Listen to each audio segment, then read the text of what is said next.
It was early 1972, and millions of disgusted Americans sat in their living rooms, watching an exposé of almost unimaginable cruelty unfolding on the evening news. Grainy footage revealed children and adults huddled together on bare floors, naked and smeared in their own filth, all together wailing in despair.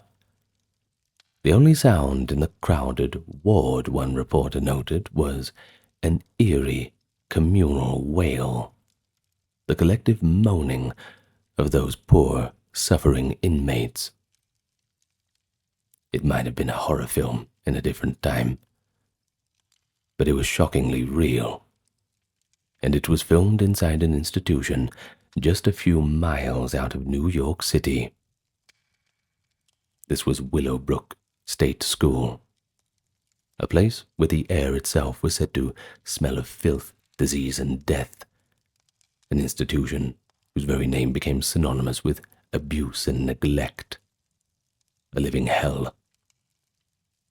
Once envisioned as a progressive facility for children with developmental and intellectual disabilities, by the 1960s and 70s, Willowbrook had degenerated into what can only be called a humanitarian disaster. But the horrors exposed here were no isolated story.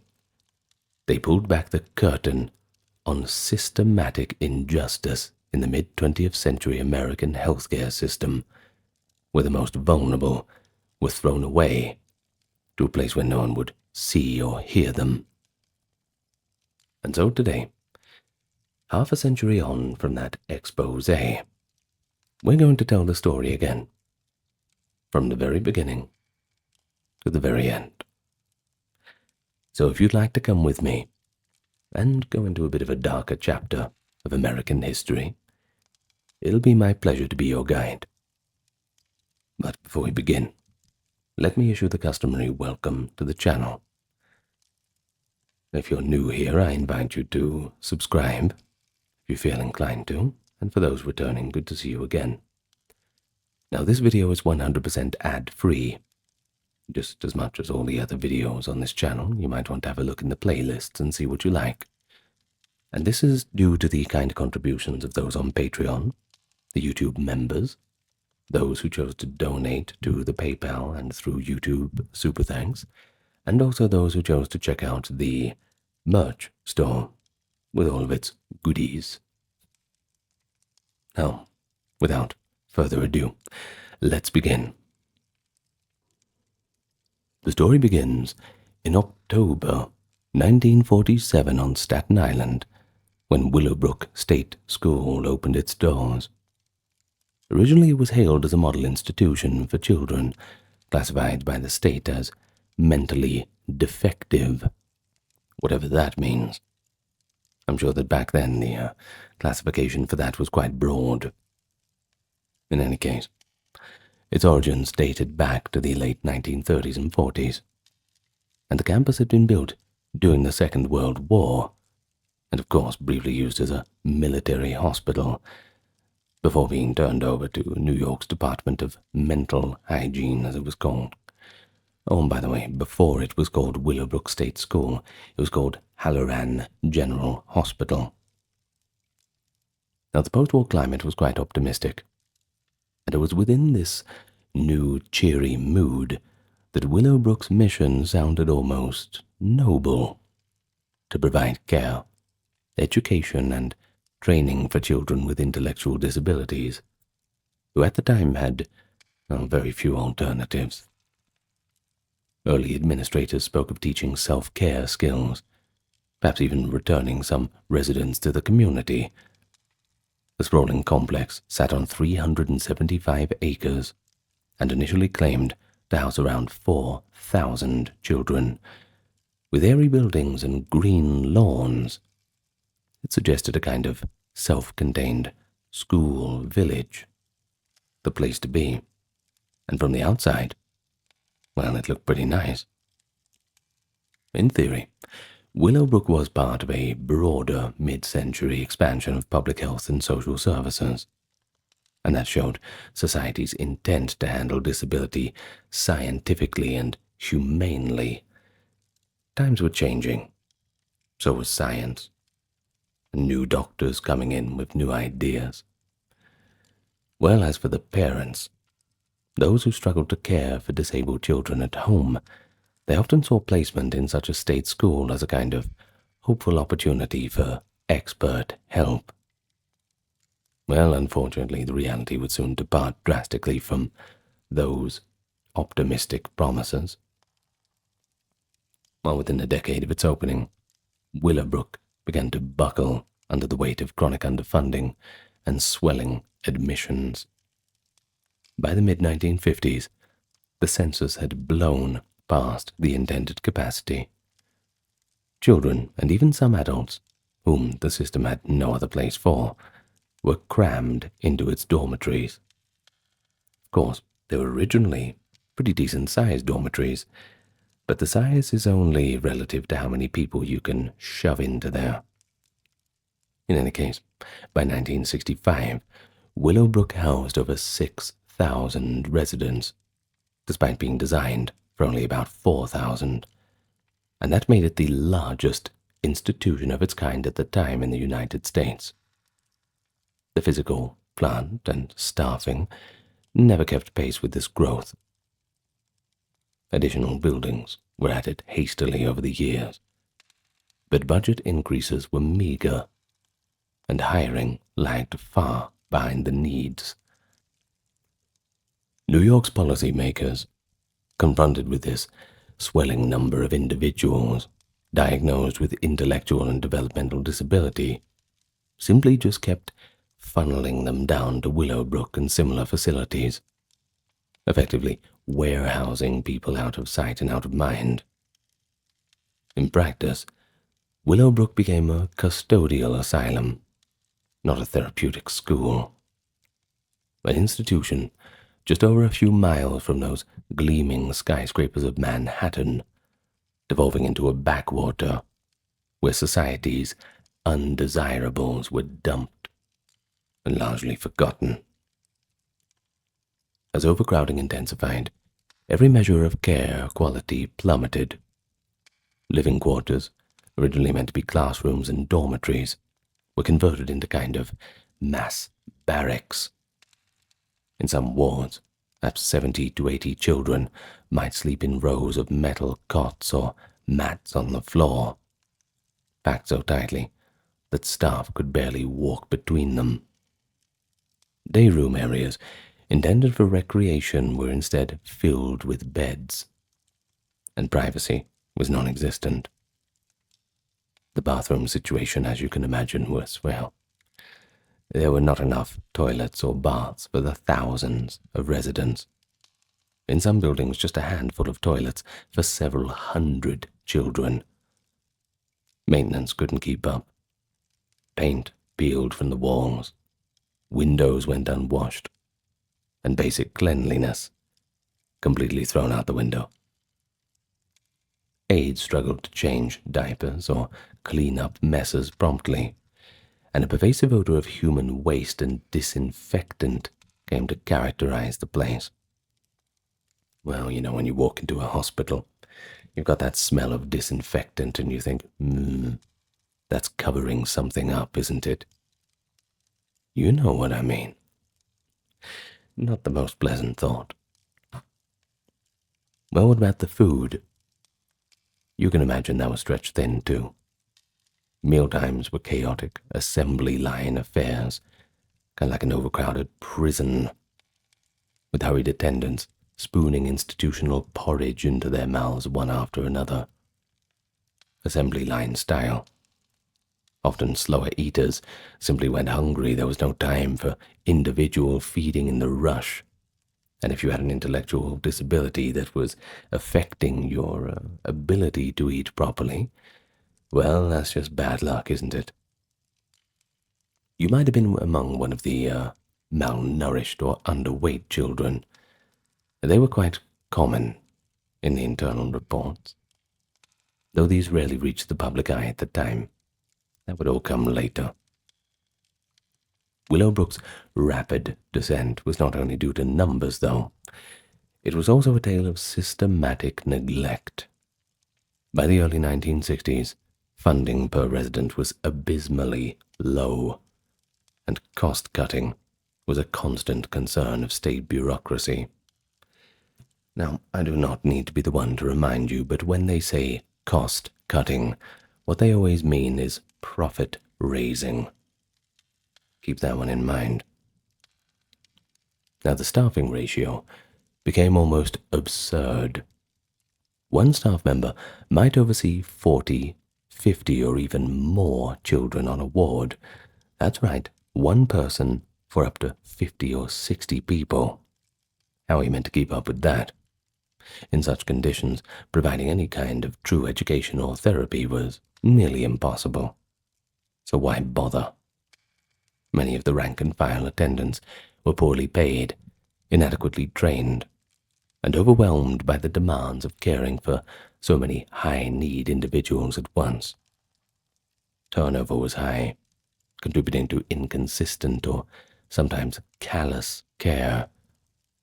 The more idealistic or compassionate staff found themselves burning out, or just fighting a losing battle. Just too much to keep up with. But others, which is even a sadder detail, become to grow indifferent or even abusive amid the chaos. Oh yeah, we'll get to that in a moment. Don't worry. In any case, by the mid-1960s, Willowbrook had certainly cemented its dark reputation, even within the closed world of state institutions. But it still remained largely hidden from the public view, its problems known mainly to underfunded watchdog agencies and to the families who, when they visited their children, sensed that something was amiss. Surely, things weren't meant to be this bad, right? This is meant to be a school. It's meant to be a hospital. What on earth is going on? But the reality was, when most of them came to visit, the majority of the more flagrant offenses were hidden from them, a prescribed path. Or their children were brought into those visiting rooms which were a little bit more sanitary and normal.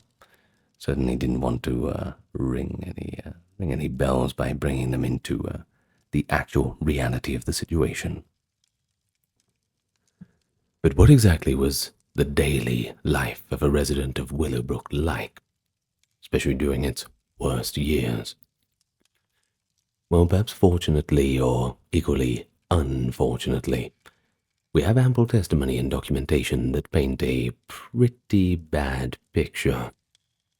In fact, Senator Robert F. Kennedy, who made a surprise tour of Willowbrook in 1965, famously described it as a, quote, snake pit.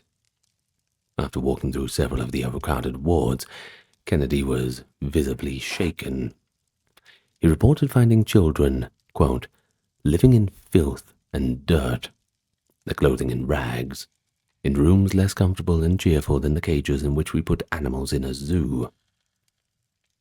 Well, that comparison to zoos in particular shows how dehumanizing the environment had become. Kennedy's words were not hyperbole. Residents at Willowbrook were indeed treated like animals, or perhaps even worse, since a well-run zoo at least ensures clean enclosures and regular feeding, something that Willowbrook had struggled with.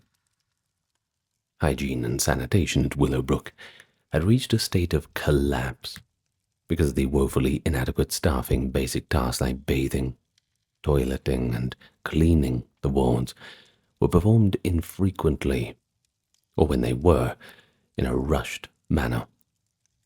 It was not unusual for a single attendant to be responsible for washing dozens of profoundly disabled children in a short time. One former resident, Bernard Carbello, who spent 18 years of his youth inside Willowbrook, recalled that the staff would sometimes clean the children by using the same rag and dirty mop bucket of water which they had just mopped the floor with. In other cases, groups of children might be herded into a communal shower and only given a cursory rinse, little soap or personal attention. And then there was the lice, the scabies, and the other parasites. Trying to fight them off was hopeless. A high percentage of residents had such infestations at any given time. The combination of crowded dormitories and irregular bathing also meant a constant stink of unwashed bodies. In the worst wards, children lay half naked on urine-soaked mattresses and feces smeared the floors and walls, simply because there were too few hands, or sometimes not enough willing ones to clean up thoroughly. Clothing and personal belongings were similarly deficient. Many residents owned nothing beyond a name tag, or perhaps a basic set of institutional clothing. But because laundry services were overstretched, garments were often filthy or missing. Photographic evidence and eyewitness accounts described children wandering around unclothed, or only in thin undershirts despite cold conditions. Some residents were even kept naked for extended periods, either for convenience in showering or lack of clean clothes to go around. Piles of soiled clothing might sit unwashed for days. As one staff member later explained to investigators, quote, "We don't have enough clothing. We don't have the proper help to keep clothing on them." Observers noted children shivering or walking about with only a towel or sheet draped over them. And that image of a near-nude, vulnerable child in a barren, dirty ward is one that those who visited Willowbrook will never forget. Neglect was the norm, not the exception. But outright abuse also festered in this environment. With scant supervision and a population that could not easily report mistreatment, some attendants exploited their power horrifically. Reports and court testimony would later document instances of physical abuse, children being kicked, slapped, or even struck with objects by the frustrated and overworked staff. There were even cases of residents beaten severely for minor misbehavior, or simply out of a staff member's rage. Of course, the other side of physical abuse occurred as well. In the years after Willowbrook's conditions came to life, investigators found evidence that some staff had forced themselves upon the residents, and that stronger residents often preyed on the weaker ones. At that time, these abuses were mostly hidden, occasionally surfacing in whispers or quickly hushed-up incident reports. The dysfunctional culture of Willowbrook, even well-meaning employees could become desensitized. Aides sometimes resorted to cruel practices as crude behavioral management systems. They'd sometimes bind children to chairs or beds to control them, or they would dole out harsh punishment for the most minor of infractions. It was later recounted that one staff member had a wooden paddle. They used to carry it around and use it liberally to enforce silence. And then there were the restraints. They were frequently used at Willowbrook too, often in many unsafe ways. Many residents, especially those with multiple disabilities, were strapped into chairs or beds for long periods, simply because the staff lacked the capacity to monitor them. And tragically, this led to at least one well-documented fatality. In June of 1965, a 12-year-old girl named Renee Meckler died from strangulation. Renee, who had physical disabilities and seizures, was routinely tied to a chair to keep her from falling. On that day, she apparently slid down in the chair. The restraining strap, which had been jury-rigged in lieu of proper safety harnesses, slid around her neck, and she slowly choked to death. By the time an attendant found her, it was much too late. The institution's director called Renee's death a tragic accident, and insisted that improper restraints were against policy. Yet the very need for such restraints was born of understaffing and the lack of appropriate equipment. In any case, her death briefly made the local papers, sparking a little bit of outrage and an internal investigation.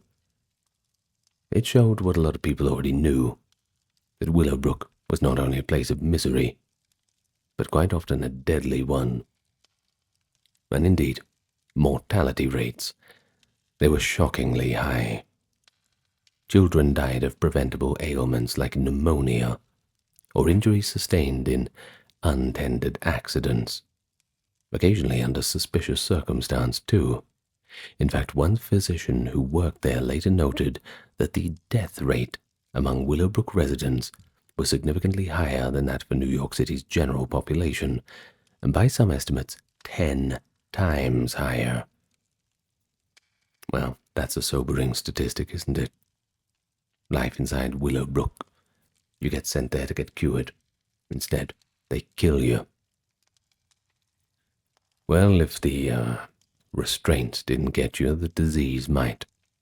And disease outbreaks were certainly quite common, exacerbated by the squalor and the overcrowding.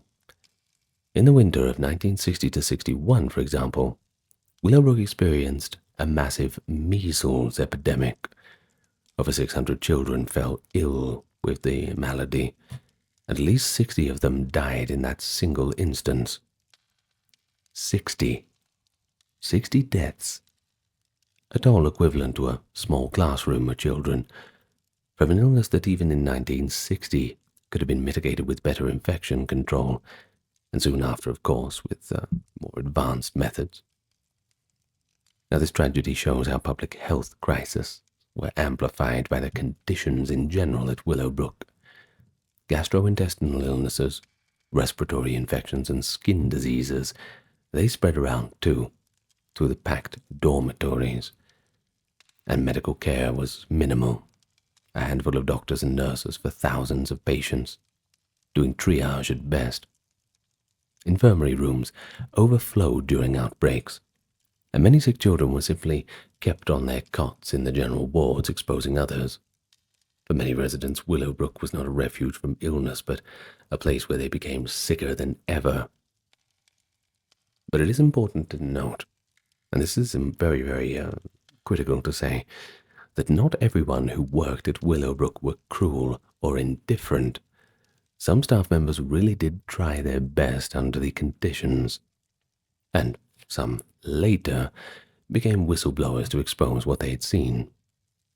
However, the institutional culture as a whole was overwhelmingly one of containment rather than care. The daily routine revolved around managing bodies, getting everyone fed, toileted, minimally cleaned, and then back to bed, rather than nurturing minds or fostering growth. Now, here's a term that is often used: custodial care. This essentially means just keeping people alive, sometimes even failing at that. There was little in the way of education or enrichment for the children, which was the whole point of the place in the first manner. And many residents spend their days just languishing in stark rooms. Nothing to do, very little to talk about, no sensory stimulation. Those who could walk might wander aimlessly in the halls or yards. Those who were non-ambulatory lay in bed or sat restrained in chairs for hours. This monotony, lack of human engagement, led to severe developmental regression and emotional despair. It's enough to drive anyone mad.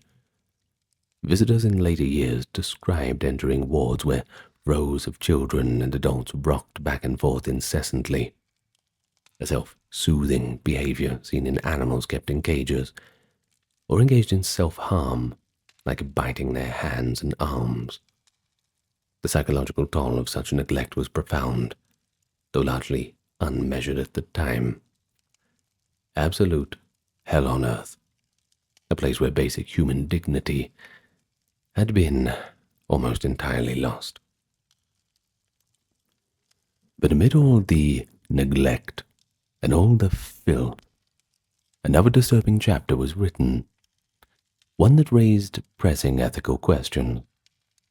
The overcrowding and unsanitary conditions led not only to outbreaks of disease, but also to an infamous medical research program carried out on Willowbrook's residents. Beginning in the mid-50s and continuing well into the 60s, a team of researchers conducted deliberate experiments on children at Willowbrook, infecting them with hepatitis in an effort to study the disease and test potential vaccines. Well, it's almost unbelievable by today's standards, but who knows what's going to come out in the news. You never know what they're doing behind your backs. Anyway, why did Willowbrook become a setting for hepatitis experiments? Good question. And the reason lies in the tragic epidemiological reality of the institution. Now, particularly hepatitis A, a virus that spreads through oral and fecal contamination, was rampant in Willowbrook. In such close quarters, with poor hygiene, nearly every new child admitted would contract hepatitis within their first year. Doctors estimated that over 90% of Willowbrook residents got hepatitis at some point, often within 6 to 12 months of arrival. It was so endemic that Willowbrook was jokingly referred to by some medical staff as a hepatitis farm. That's not a very funny joke. Well, in 1955, Dr. Saul Krugman of New York University, a respected pediatrician and virologist, saw in this situation an opportunity for research. So he and his colleagues had reasoned that since hepatitis was seemingly unavoidable for Willowbrook's children, well, they might as well just study it under controlled conditions and possibly develop some preventative measures. One giant petri dish. Well, by today's ethical framework, this rationale is deeply flawed. But at the time, the institutionalized disabled were often seen as appropriate for the greater good. Krugman's studies, which began in 1956, involved feeding live hepatitis virus to uninfected children or injecting them with extracts derived from the blood or stool of those already ill. In plain terms, they intentionally infected children with hepatitis. The immediate aim was to observe the course of the disease and to test whether administering gamma globulin, an antibody-rich blood fraction, could prevent or mitigate the infection. And so, over the years, hundreds of children were part of these studies. Some were given a newly developed and weakened strain of hepatitis to see if it could act as a kind of vaccine of sorts. Others were simply monitored after being deliberately exposed. Well, the outcomes did produce knowledge. Dr. Krugman's work at Willowbrook led to a much clearer understanding of the difference between hepatitis A and hepatitis B, now that is, infectious hepatitis versus serum transmitted hepatitis. Well, it also eventually contributed to the development of a hepatitis B vaccine and better prophylaxis, using immunoglobulin. Medical words are always difficult. Thank you for your tolerance. Well, these were non-trivial medical advances, by the way. And Krugman defended his actions by arguing that the children involved faced no appreciable additional risk, at least beyond what they already encountered at Willowbrook, since they were pretty much going to get hepatitis anyway. He claimed that only children whose parents had given consent were included in the experiments. Well, with the parents giving consent, that just adds another layer of horror to the whole thing, I think. However, the ethical criticism of the Willowbrook experiments was and remains very intense. To many, it was a clear-cut case of exploiting a captive and vulnerable population who couldn't fight back.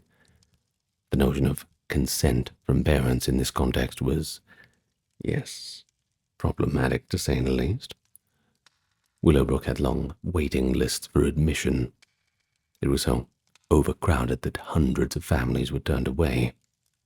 It later emerged that some parents effectively were told that the only way to secure a spot for their child at Willowbrook was to enroll them in the human experimentation side of things. In other words, desperate, often poor, working-class families with severely disabled children felt they were unable to care for at home, were coerced into agreeing, because the alternative was no institutional care at all.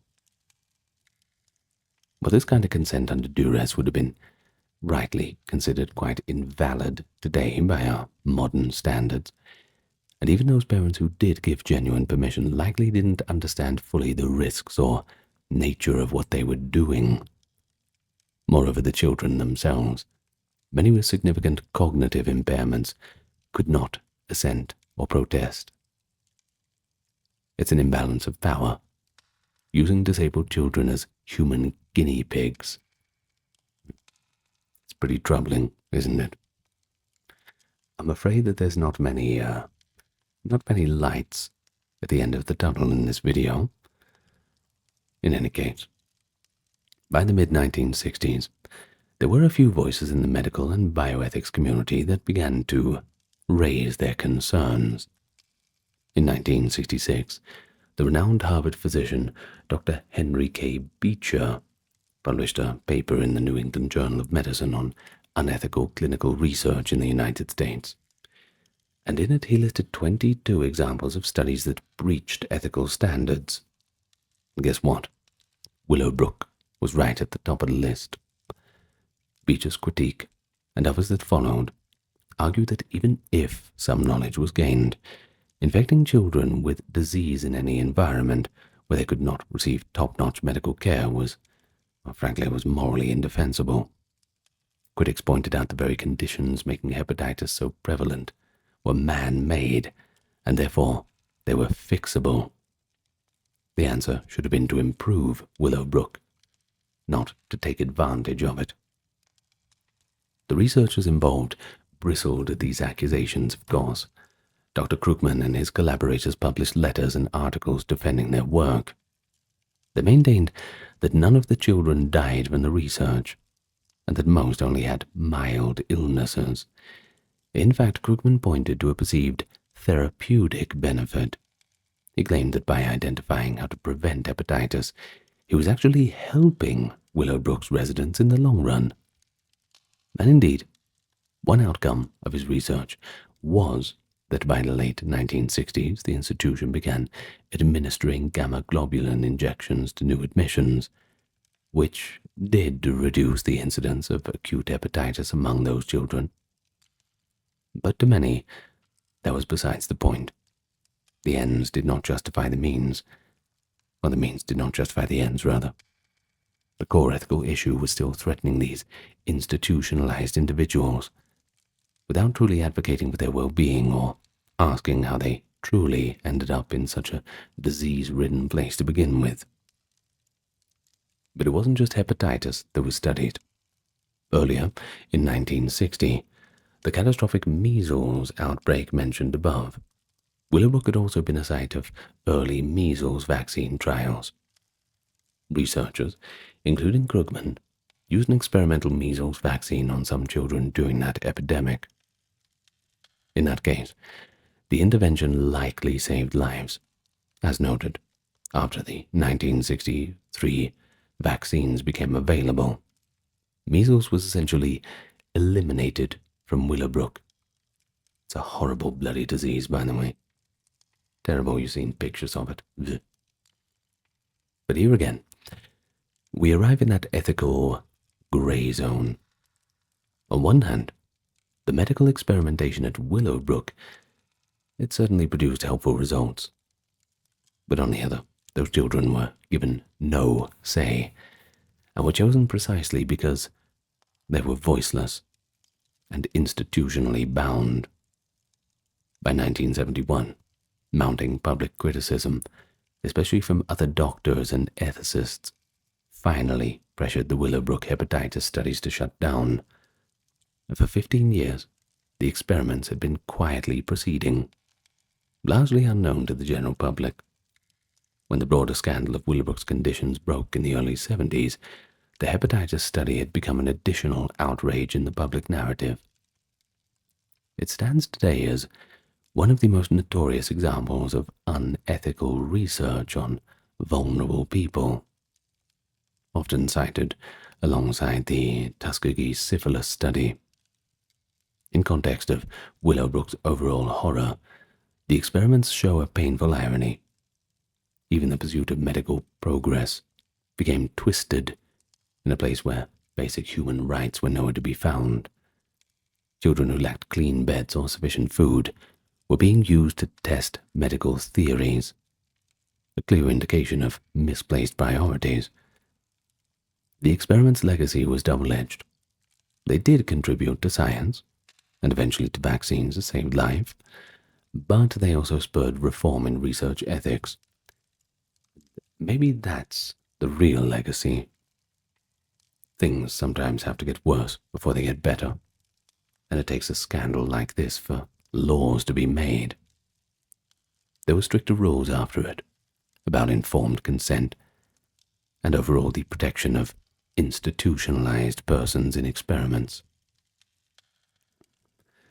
So when we look back, it's pretty clear that the warning signs about the horrors of Willowbrook had been appearing for years, and the public could no longer ignore them.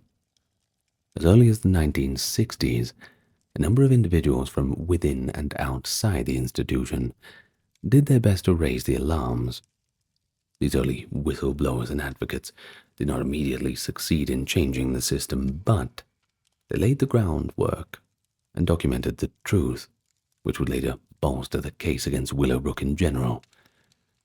Now, one significant intervention was the aforementioned visit by Senator Robert F. Kennedy in 1965. Kennedy's tour of Willowbrook was part of a broader investigation he was conducting into the condition of institutions for people with intellectual disabilities. The visit only lasted a few hours, but it left quite the impression. Besides decrying the filthy conditions and comparing Willowbrook to a zoo snake pit, Kennedy issued a scathing report and a series of recommendations to improve care. He urged New York State to increase funding dramatically, to hire and train more staff, and to reduce the population at Willowbrook. His words drew some media attention at the time. It's not every day that a U.S. Senator calls a state facility an outright horror show, and embarrassed state officials did promise to take action. And indeed, they did develop a 5-year plan after 1965 to upgrade Willowbrook. They spoke of adding new buildings, implementing better training for staff, and enhancing the programs. However, the plans mostly languished, or were only realized in part. A combination of bureaucratic inertia, lack of political will, and competing budget priorities. In fact, the late 60s saw economic strain because of the Vietnam War. Very little political appeal in allocating money to disabled care. You don't win votes with that, don't you? In any case, it meant that in the early 1970s, conditions at Willowbrook, which were meant to have been going through 5 years of reform to get better, had just gotten worse. In tragic twist, Senator Kennedy's impassioned calls were largely ignored until events forced the issue again several years later. Kennedy himself was assassinated in '68, never seeing the eventual resolution of the crisis he highlighted. Well, parents of Willowbrook residents were another key group sounding alarms. Many families were afraid to speak out initially. They feared retaliation, or that their child might suffer if they made too much noise. And remember that in many cases, parents were only allowed limited access to the institution. It was common at Willowbrook and other institutions of that era that visiting hours were tightly restricted, and visits often took places in designated areas away from the living quarters. Some parents did not even see the actual dormitories or wards. Staff would bring the child out, cleaned up, then dressed to a visitation room. And this meant that for years, families were shielded from the full extent of the squalor. Still, many people noticed troubling signs: unexplained bruises on their children, persistent illness, the stench clinging to the hair and skin, or reports of weight loss. Hard to ignore things like that. By the early 60s, a few parents began forming advocacy groups. Notably, the New York State Association for Retarded Children, a statewide parent-led group. It became active in monitoring conditions and lobbying for change. A local Staten Island chapter of such parents kept pushing for improvements at Willowbrook. One incident in 1962 galvanized the parents' activism. In that year, Willowbrook administrators decided to relieve some overcrowding by transferring about 200 children to a different state facility, a former hospital in Manhattan. This was done quietly, with minimal notice to the families. When parents found out their children had been uprooted and sent to a different borough due to dreadful overcrowding, many of them were understandably outraged. There was one mother of a young Willowbrook girl, Willie Mae Goodman. She was among those who mobilized. Parents formed communities, met with lawyers, and started to document the neglect their children were enduring. This group action in the early 60s was essentially a precursor to the big lawsuit that would come later. They achieved a few small victories, such as shaming the state into providing marginally more resources, and reversing certain particularly egregious policies, but overall, the institution's momentum could not be stopped. It continued to spiral into decay. But perhaps the most pivotal unsung heroes in Willowbrook saga were the employees who turned whistleblower. A number of staff members who had witnessed the abuses became deeply troubled and risked their careers to expose the truth. One such figure was Dr. William Bronston, a young physician who worked at Willowbrook in the late 60s and early 70s. Bronson was horrified by what he saw: the lack of meaningful medical care, the warehousing of people, callousness of some of his colleagues. He described Willowbrook not just as a bad hospital, but a crime against humanity. After an incident in which a group of teachers at Willowbrook were fired, reportedly because they complained about the lack of support for educational programs, Dr. Bronson decided that enough was enough. And he began covertly collaborating with parents and advocacy groups. Bronson understood that one of the reasons Willowbrook persisted was that the public simply did not know what was happening inside. In fact, even parents were often not allowed beyond certain areas, as we've mentioned. He reportedly said that all they had to do was open the doors and let the parents see the truth. Working with sympathetic colleagues, he arranged for some parents to tour the actual wards, something the administration had strictly forbidden. And, well, guess what? The parents were devastated by what they saw, and it only fueled their determination to seek justice. Another important insider was Dr. Michael Wilkins, a psychiatrist at Willowbrook, who grew similarly disillusioned. Dr. Wilkins was actually fired or forced out by Willowbrook's administration. Apparently he was voicing too many complaints about the conditions. Well, in reality, it seems he was pushing for reform and not being quiet about the abuses. After leaving Willowbrook, Dr. Wilkins did something bold. He obtained a copy of a key to one of the buildings and began reaching out to journalists, offering to literally open the door for them to see the truth. And of course, this would prove crucial when a certain young television reporter took interest. More on him in a moment. Throughout 1971, small cracks began appearing in Willowbrook's wall of secrecy. A social worker named Donna J. Stone managed to get a job at Willowbrook under false pretense. She posed as a newly graduated staff member. What she saw in her brief tenure appalled her, and she compiled a detailed account of abuses and neglect. which she then passed to the press and advocacy organizations. And additionally, some local newspapers on Staten Island started paying attention. In early 1972, the Staten Island Advance ran an investigative series on Willowbrook. The reporter, Jane Curtin, had been tipped off by a protest organized by parents and social workers. Curtin convinced a couple of sympathetic employees, including Stone and others, to sneak her inside on a weekend. The series of articles she wrote described in print what had until then had been largely unthinkable. Children left in sordid condition, rampant illness, all overseen by indifferent bureaucrats. Curtin's reporting was the first sustained public exposé, and it ran just weeks before the story truly exploded on the national stage. Oh, and it's important, too, to mention that local journalism and grassroots activism was really what lit the fuse. They provided evidence and the momentum that larger media outlets and legal advocates could then build upon.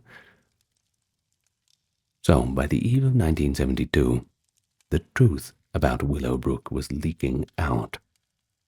A convergence of courage, parents willing to fight, staff who refused to stay silent, and journalists willing to listen. It all set the stage for a breaking point. Still, it would take the dramatic crescendo, broadcast on national television, to galvanize the broad public outrage needed to force the government's hand. And that revolution was about to arrive, holding a big, bold camera. So on a cold day, in January of 1972, a television reporter by the name of Geraldo Rivera and his camera crew approached Willowbrook State School with a determination to document what had been until then mostly hidden.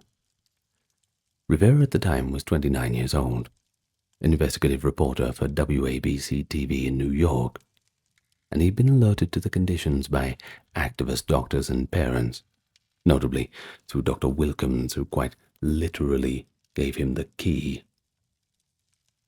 Well, armed with that key, and accompanied by a film crew, Rivera essentially snuck onto the grounds and entered one of the worst wards without authorization. What he and his team filmed over the course of that unannounced visit would horrify millions, and it certainly earned a place in journalistic history. The television report, which you can look up on YouTube, by the way, entitled Willowbrook, The Last Great Disgrace, aired on the local New York City ABC station on the night of February 2nd, 1972, and it was later rebroadcast nationally, multiplying its impact. Rivera's footage, shot in dimly lit rooms with a handheld camera, brought viewers face to face with a reality, the scenes of abject neglect and suffering that scarcely seemed possible in modern America, happening right under their noses. The camera panned across children with vacant eyes and distant bellies, some of them sitting or lying directly on the cold floor among their own filth. Many were unclothed or just partially clothed. Others rocked back and forth or moaned, oblivious to the visitors, so deep in their own world of misery. Overcrowding was painfully evident. What should have been a playroom was instead a holding pen for dozens of listless individuals. The visuals were made even more powerful by Rivera's narration and interviews that were captured on site. At one point in the footage, Congressman Mario Biaggi, who had accompanied Rivera on a follow-up visit when authorities hurriedly organized a tour, is seen confronting a staff member. Surveying the ward, Biaggi asked bluntly, "Why are these patients unclothed?" The weary response from the administrator tries to justify it, that they don't have enough clothing, not enough staff to dress them. And anyway, quote, "We have a few nudists among the kids who keep disrobing." It's a pretty weak attempt to normalize what Biagi rightly saw as shocking neglect. Now, Biagi was a former NYPD officer turned politician, and he declared right there on camera that these were the worst conditions that he had ever seen in his entire life. Rivera's own voiceover was frank and outraged. Perhaps the most chilling moment came when he addressed the viewers directly over footage of a crowded, filthy ward. Quote, "This is what it looked like. This is what it sounded like. But how can I tell you about the way it smelled?" He then answered his own question with a line that's become quite iconic. "It smelled of filth. It smelled of disease. It smelled of death." That visceral description brought home to audiences the complete sensory horror of Willowbrook, something television could only partially convey, but enough to turn stomachs and ignite anger. Rivera didn't mince words in the documentary. He openly called it a complete failure of a system. And in one sequence he states, "There are no civil liberties here. The children are rotting in their beds." Well, the effect of the broadcast was immediate and profound. Viewers flooded the station, and government officers with calls expressing outrage and disbelief. Many could not fathom that such, frankly, medieval conditions would exist in 1972, essentially right in their backyard. Staten Island is part of New York City, after all. The story made the front page of newspapers and was picked up by wire services. Other TV networks followed up with their own segments on Willowbrook in the ensuing days and weeks.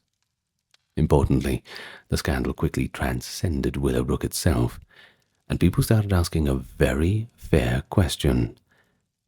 If Willowbrook is this bad, well, how many other institutions are similar? Willowbrook became kind of a shorthand for systematic abuse, a byword for the failure of a whole model of institutional care. All that tax money down the drain. Of course, the political response kicked in rapidly as well. New York's governor at the time, Nelson Rockefeller, yes, Rockefeller, faced intense pressure to address the scandal. Public officials who had been dismissive of complaints about Willowbrook now made rushed visits and issued condemnations. And within weeks, the New York state government announced emergency funding injections for Willowbrook and some immediate measures. More staff, cleaning things up, etc. But these stopgap efforts were certainly not enough to quell public concern. The problem was clearly deeper than a quick fix. As investigative reporters dug further, they found reams of internal memos and past inspection reports that had flagged all those problems at Willowbrook. All ignored. And that just added another layer of outrage. It wasn't just that Willowbrook was terrible, but it was that the officials knew, and they didn't do anything until the media came along and forced their hand, and then they can play it off as some kind of way to make themselves look good, coming in as the savior. Sounds pretty typical politician stuff, Well, one particularly heart-rending outcome of the exposé was the way it galvanized families. Some parents who had children at Willowbrook were seeing the full horror for the first time on television. One can only imagine the guilt and grief of realizing you'd thrown your own kid in there, akin to a damn torture chamber. Family members rushed to visit their loved ones, demanding better care or trying to get them out of the place. For some residents, this marked the first time in years that anyone closely scrutinized their well-being. Stories emerged of parents who literally broke down in tears on the wards, embracing children they hadn't seen outside of a supervised visiting room, now discovering them in such a degraded state. And the broader public outcry, but that also had cultural echoes. In August 1972, for instance, John Lennon and Yoko Ono organized a high-profile benefit concert at Madison Square Garden, with proceeds to support the mentally disabled and advocacy efforts prompted by Willowbrook. Well, for Geraldo Rivera, the Willowbrook story earned him a Peabody Award for journalism, and fair enough too. But more importantly, it validated this new kind of watchdog reporting that wasn't afraid to take a moral stance. His youthful, impassioned style. He was visibly angry on camera at some times. It broke some of the conventions of the detached reporting. And in this case, it resonated strongly with the viewers. The public knew this was not just a story for polite remove. It demanded outrage. And it got it. Perhaps the most significant, immediate result of the exposé was the trigger it provided for legal action.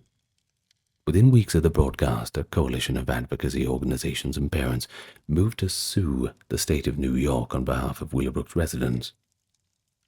The New York Civil Liberties Union and other attorneys joined with the Parents Association, the Association for Retarded Children we mentioned before, to file a federal class action lawsuit.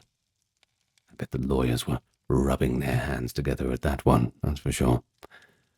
On March 17, 1972, the case, NYSARC versus Rockefeller, being the governor, was filed in the U.S. District Court. The lawsuit alleged that Willowbrook's conditions were so egregious that they violated the constitutional rights of the residents, specifically their rights to due process and to be free from cruel and unusual punishment. And the suit creatively argued that although these individuals were not criminals, they were essentially being punished in horrific conditions by confinement. And yeah, it's pretty hard to argue against that.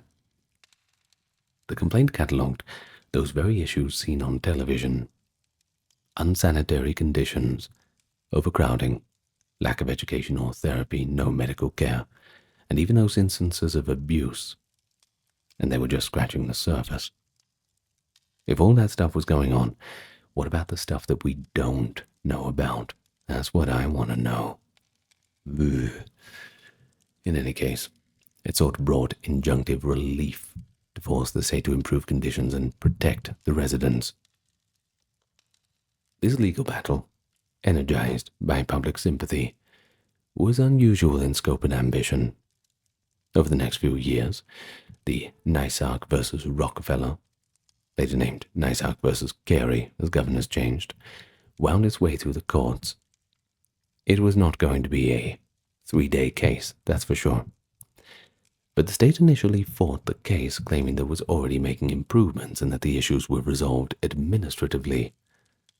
But the relentless public and the clear evidence made it hard to deny the court truth, that Willowbrook had been a nightmare, and that without court oversight, it was simply going to slip back into one.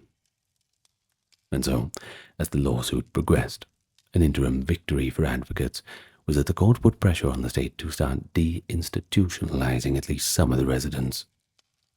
By 73 and 74, the population began to decline, as placements were sought for some children in smaller facilities or community homes.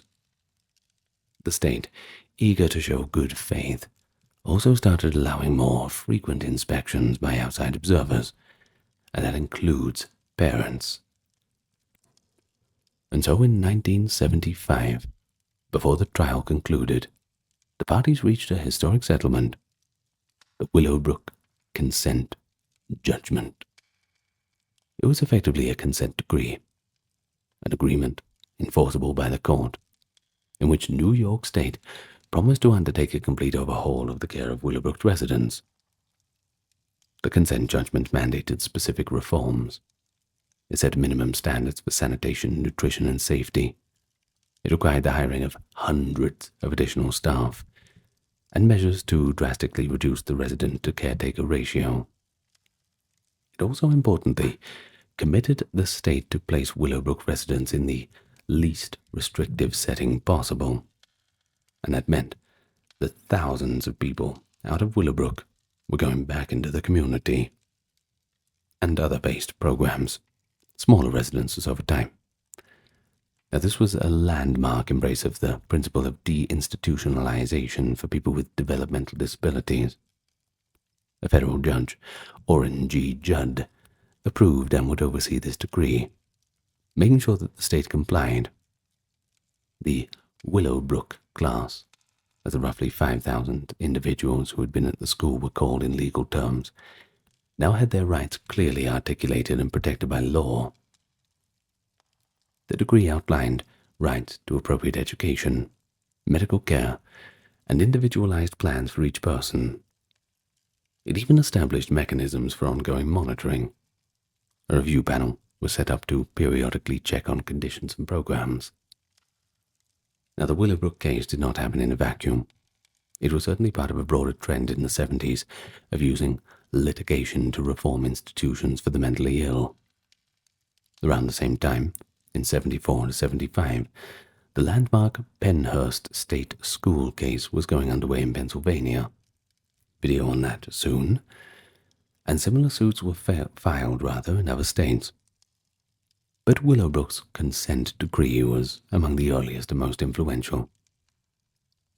Well, at least to push for closure or reform of large institutions. It certainly kicked off a trend. But the closure of Willowbrook didn't happen overnight. After the 1975 consent decree, the facility remained open for a number of years as the slow work of transitioning residents progressed.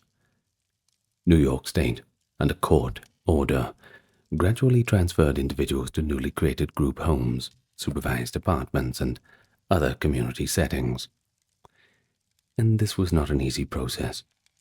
Each person had to have a placement that could meet their needs, and the community infrastructure for developmental disability services was not quite what it needed to be yet. They were going to have to ramp things up. But there was also resistance, and pretty natural resistance from some quarters.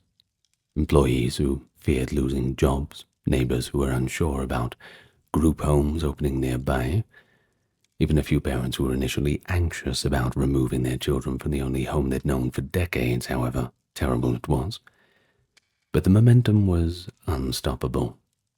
The philosophy that emerged was that no one should have to live in an institutional warehouse, and that almost everyone, regardless of disability severity, could live in a smaller, more home-like environment with proper supports. Well, in 1983, New York's governor formally announced that Willowbrook would be completely closed within a few years. It had been renamed at that time, by the way, to Staten Island Developmental Center in 1974 to shed some of the stigma, but, well, they were not getting rid of the stigma. In any case, at that point the population had dwindled from thousands to just a few hundred of the most severely disabled residents who required the most planning to relocate. And finally, on September 17th, 1987, Willowbrook closed for good. The last remaining residents were moved out, some to small group homes on Staten Island or elsewhere in New York City, others to small-scale residential centers with far better conditions. The end of it was met with a mix of celebration and reflection. Former residents and their families held gatherings to mark the closure. It was bittersweet. While they rejoiced that no one would ever have to endure what they had, there was also grief for the years lost and the friends who had died under those circumstances. By the late 80s and early 90s, Willowbrook's story was being taught in social work and medical schools as a cautionary tale, a case study in how institutions can go wrong and how public advocacy can make it right. In any case, thank you for joining me. Probably the most modern topic I've covered, but I figured it would be popular, and I hope you found some kind of enjoyment from it. So I'm going to read my list of top-tier patrons. Kimberly, Christine, Sally, Ember, Susan, Cameron, Gary, Charlene, Lynn, Therese, Nicholas, Katiana, Wilfred Neer, Alexander, Charles, Christine, Dr. Neuro Nerd, Erin, Jaden, Jim, Jeffrey, Jessica, Madeline, Melissa, Orthodox Review, Scott, Shell, Wendy, Josie, Sarah, Ryan, Thor, Cameron, Stefan, Kevin, HMSHH, Crystal, Tavri, Anthony, Lucy, Brandon, Gugu Bubonic, Nicholas, Craig, Neftus, Alexander, Gokan, Dorsey, Vanita, Claire, Courtesy, Carol, Robert, Mary, Bridget, Nefertari, Yvette, Miss Mochi, 11, Allison, Free American, Jennifer, Brittany, David, Cody, Brian, and Are You My Mom? Alright, that's enough for me for tonight. If you enjoyed, leave me your comments, and we can have a little conversation about Willowbrook. Thank you so much. Lots of love to you all, and I will see you in the next video. Good night.